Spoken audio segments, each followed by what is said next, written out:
మీ ఇద్దరు కలుసుకొని ఎండ ఈ రంజాన్ నెల మొత్తం నన్ను ఉడకబెట్టారు కదా ఆడ 7 నీళ్ళు ఉడకబెట్టినాక.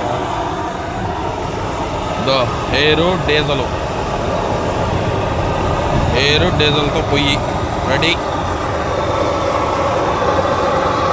నీళ్ళు చూడు ఎడగలుగుతున్నారు.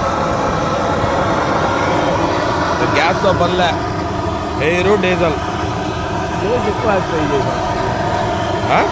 నా ప్లేస్ ఎక్కువ వస్తాయి. చూడండి నీళ్ళు చూడండి ఎట్టో బాగా బాగా బాగా ఉడవుతున్నాయి.